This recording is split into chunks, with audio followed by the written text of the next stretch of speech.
Hey, it's Triathlon Matt. In this video, we're going to get some tips on Ironman 70.3 Weymouth with Ken Holder. Ken is a super fast, long distance triathlete who actually qualified for the Ironman World Championships at Ironman Weymouth.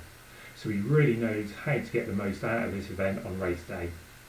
I hope this video is of help for anybody looking at doing the event and helps you get the most out of your own individual race day.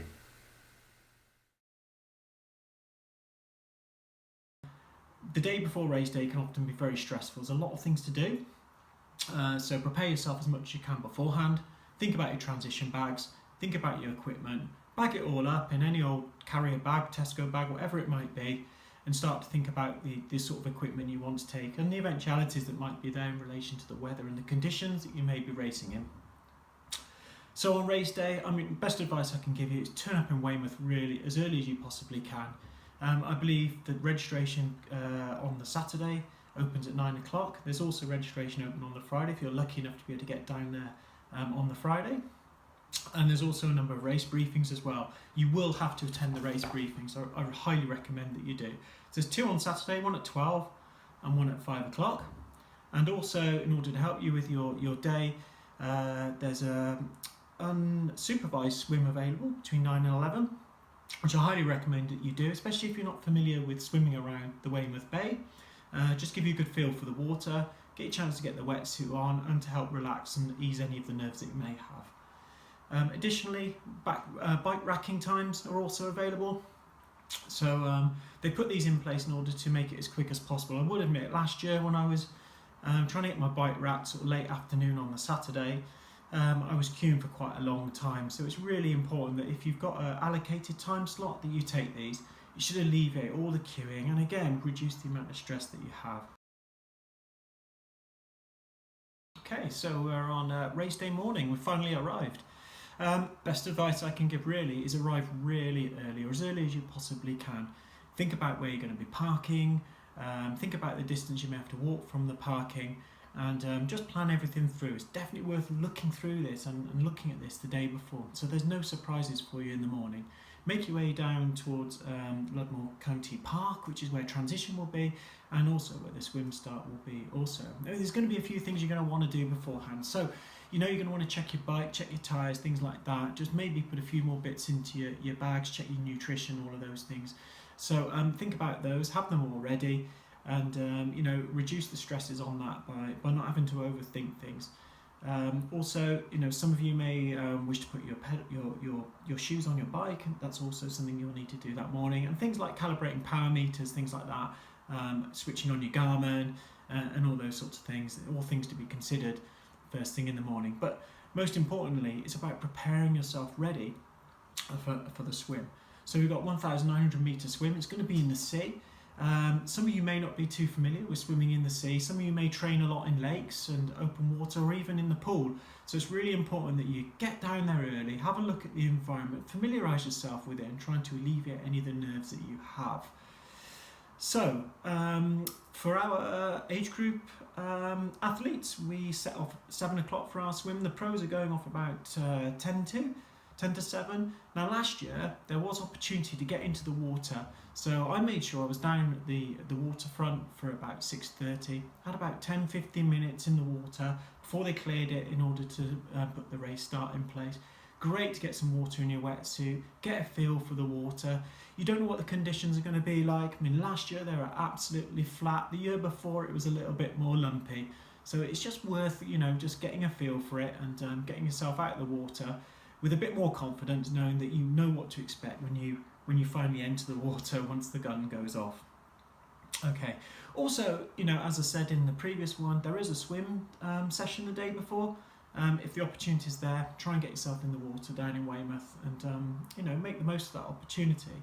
So arrive early, get in the water if you feel comfortable to before the swim start.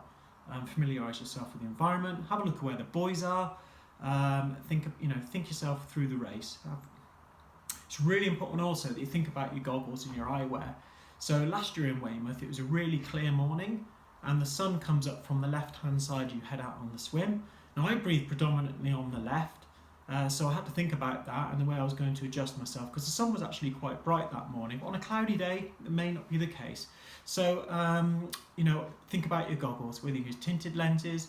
I've got reactor light lenses. The Zogs Predators are superb, which means I don't really have to think too much because I know the lenses will react accordingly. But you may have to adjust your swimming technique if you're getting blinded by the sun. Breathe to the right a little bit more often and adjust your stroke and everything accordingly. So you're going to head out, and then there's going to be a clockwise circuit. So you're going to head out of the bay, across the bay, and then back. So on the way back, you're going to have the sun on your right hand side. So it's just a few things to think about really and to consider. It's a great swim. It's a brilliant. Last year the water was so clear. You could see the sand on the bottom of the water. It was just one of those great swims. But that's never guaranteed. So just think about any other conditions you may have. It's also really important that you think about where you're going to start. Now we do this phase start now with Ironman.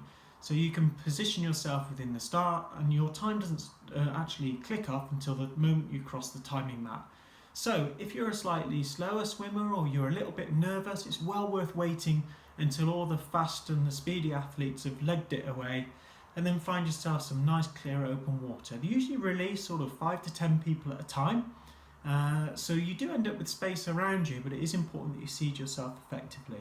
Most important and the best advice I can give you, it is nervous, we are anxious, it is race day, there's loads of cool music pumping out, you get really excited, but get yourself into the water, get back into your comfort zone like you do in the pool 3-4 times a week, and trust in your training. Set off at a steady pace, a pace that you know is manageable, that you can maintain. So, and when you leave the water, last year they put some nice carpeting down for us. Didn't have to worry about the small stones and things like that, which we had issues with when we were in the challenge race. And it's quite a long ride or long walk or run up towards transition back into Ludmore County Park. That's time to start thinking about the next phase, which is transition 1. Think about undoing your wetsuit. How are you going to, the best way I do in relation to taking my hat and goggles off is take my hat and goggles off, literally in one hand, then take my arm out of my wetsuit, leaving my hat and goggles in that wetsuit. Don't have to worry about them falling out or losing them, because they won't fall out of the arm of your wetsuit. And that's another one thing you don't have to worry about. So let's head into transition 1 then. It's really important that before you turn up on race day, you really familiarise yourself with the transition area. The last thing you need to do is waste time getting lost in there. So one top tip I can give you for this, which I definitely did last year at Weymouth, and I looked at transition being so big and so many races, so many bikes out there, that I decided to video the route to my bike. So I took my camera out, my phone out, and I walked myself through transition from where I picked my bag up, through the transition tent, and all the way through to where my bike was, then all the way through to the mountain line. And then I used this to have a quick look at when I got up in the morning, just to familiarise myself with the whole environment, so I didn't have to stress out too much about that. So that's the best tip I can give you about understanding and finding your way around transition, is just take 5 minutes a day before when you're racking your bike, just to walk your way through and to video it, and then you've got an easy reminder there available. So you're moving into transition. Obviously pick your bag up, run into or walk into carefully into the change tent. And to be honest with you, you don't need a lot of equipment. You need to think about the weather, of course. So you may want to throw in a gilet and some arm warmers, but you probably won't need to use those. And don't forget also, you might want to throw some sun cream in there, should you be prone to a bit of sunburn if it is a hot day. The one thing I have is a towel, just a really small towel, just to quickly wipe my face over, wipe my arms down, just take off potentially some of that coldness that you're going to get as soon as you get out on the bike. Okay, so most importantly then, race belt and your race number attached to it. I've got this one here, it's pretty cool, it's got a little bag in it. It sits on the front with your race number over the top, allows you to put extra bits of nutrition in, definitely worth considering. Well, there's the normal race belt there, of course, which does the job just as well. But for me, the best piece of kit is my socks. Okay, so I attach my shoes to my bike. I don't do anything fancy when I'm getting on my bike. I literally just step into my shoes and take my time. Last thing I want to do is look silly and fall off my bike at the mountain line. But the one thing I do like to wear is socks. It allows me to run through transition more safely, not worrying about small things like little stones and things like that. It also adds that extra comfort when you're on the bike, and it stops your feet getting cold as well. just for the early part of the bike, where you often can be the case. And then, of course, your helmet. Okay, so it's really important that when you place your helmet in your transition bag, you place it in a way which you're going to put it on your head. So as you can see, I've got my helmet open, I've got my straps over the top, and I'll place it in the bag that way. Literally, I just take it straight out of the bag, put it straight on my head. Really, really simple. If you're wearing your shoes in your transition bag, or putting your shoes in transition bag, then obviously you want to put those on before you leave the tent. You're not allowed to carry your shoes with you up to the bike. So you've got a couple of choices. Shoes on the bike, wearing socks running in, and then putting your feet in very comfortably and slowly and in a controlled way once you reach the mountain line, or putting your shoes on in transition, running your way or making your way towards your bike in a careful, safe manner up towards the mountain line. It's really important with the mountain line rule. You must not go on your bike before you cross the mountain line. So it's always good just to step over the mountain line, place yourself to the side so you're not on other people's ways, and clip into your bike in the most controlled manner. Okay, so a little bit about nutrition whilst on the bike. It's it's the longest part of your journey and part of your triathlon.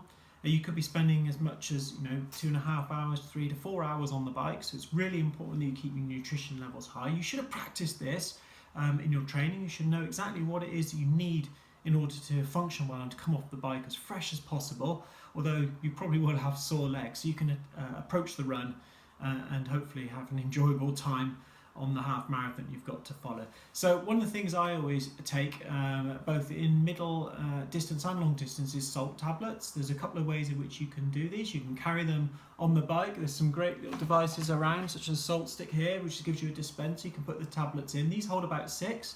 That's perfect for an iron distance bike, and plenty in there for both, because good thing about this gadget, you can unclip it from the bike and carry it on your race belt afterwards. So 6 salt tablets is generally enough for myself. The other thing is around about my gels. So there's loads of great gels and food out on course. Obviously look in your race guide, it'll explain how that all works. Water, energy drinks, energy bars, bananas, all those sorts of things. Familiarise yourself with the order in which they're positioned as you ride through the different feed stations. And also take your time when you're going into the feed. It's really important you get your nutrition, and it's worth taking those extra few seconds to make sure you've got it.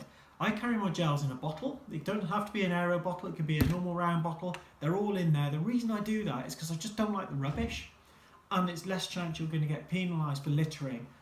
So take away that risk, put your gels in a bottle, but just be really careful that you're drinking the right bottle and you don't take all your gels too early. Additionally, if you're not got a dispenser for your salt tablets, I just use these little bags.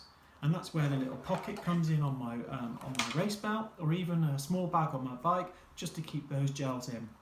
And also, I like a bit of solid food. So I've been racing with Power Bar this year. There's loads of different things around. Wafers are great, they're soft on the stomach. I usually take 1 full bar every hour, probably about every 45 minutes on a 70.3. I take 1 salt tablet each hour, just to try and keep my sodium levels up. And I also take an equivalent of a gel about every hour, every 45 minutes. We're all very different. We practice our techniques with nutrition. Obviously, go out and practice that. Stick with what you know best.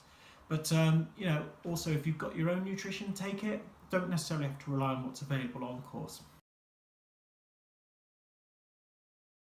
Okay, so you're now into T2. You've dismounted on your bike and you're making your way towards your bike racking area. Remember what I said about videoing things. So in the first thing I spoke about videoing where your bike is, understanding where you're going to run when you come into transition, just to help speed things up and stop you getting any confusion.